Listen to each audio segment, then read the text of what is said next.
Hi everyone. You may remember that a couple of weeks ago it was revealed that Sharia courts are now operating here in Britain with the full backing of the law, even though they discriminate against women as a matter of course. And what this means is that those women who are intimidated into using these courts, as some of them will be, and everyone knows it, they will now find that they have the full weight of the British legal system lined up against them, alongside the patriarchal bigotry in their own communities. Those women who are cheated out of their just entitlement in these places, as some already have been, will find that they have no recourse to the real law to put things right.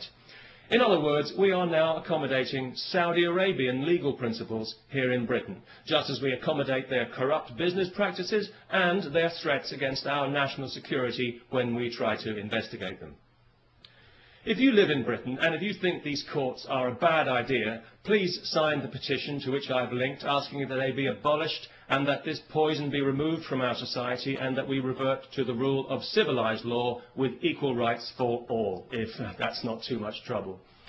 You know, over the last 11 years of this Labour government that we've had in Britain, the British people have seen their society subjected to social engineering on a massive scale by a misguided and arrogant liberal elite who, in their eagerness to fragment the fabric of our society, have actually succeeded in giving civilised values a bad name.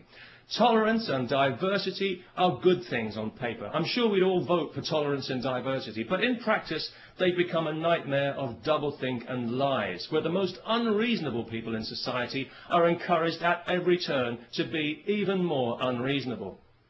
A case in point, just this week, some idiot from Saudi Arabia is being allowed to sue a supermarket because he was required to handle alcohol as part of his job, despite being told this when he took the job, and despite the fact that thousands of Muslims in Britain handle alcohol every day when they sell it in their corner shops to people like me.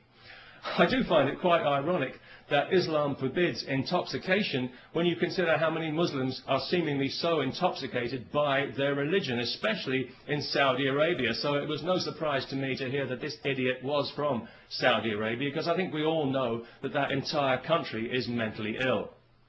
The Saudis would have us believe that theirs is the purest form of Islam.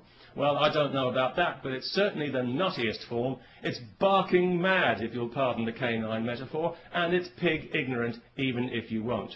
It's got to be just about the nastiest belief system on this faith-obsessed planet, and it's a cowardly one as well, enforced by cowardly men who are afraid of women and whose only language is ultimately violence. They're absolutely pathetic, and history is already laughing at them. If the term human rights means anything in this world, then one day the Saudis will pay out as much in compensation for their abuse of women as the Catholic Church has for its abuse of children. And I'll certainly drink to that. Because I was out earlier today, coincidentally, buying some beer, not because I enjoy beer particularly, but because I know it offends Islam. Although it didn't seem to bother the Muslim shopkeeper I bought it from, maybe he was just being polite. Anyway, as I was leaving the shop with my beer, two women happened to walk past wearing burqas. Nothing too unusual about that, not anymore, not in London anyway, and nobody really paid it much attention, apart from one small child who I overheard describing them to her mother as letterbox ladies, which I thought was actually quite inventive and rather charming. But of course it was also deeply offensive, so we had the child put to death. No, not really.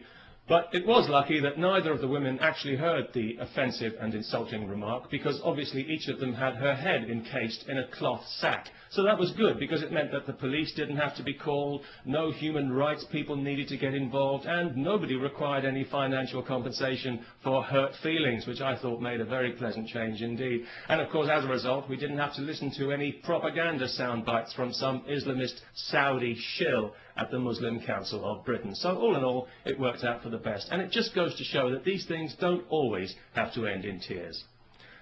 Peace, especially to everyone who remembers to sign the petition.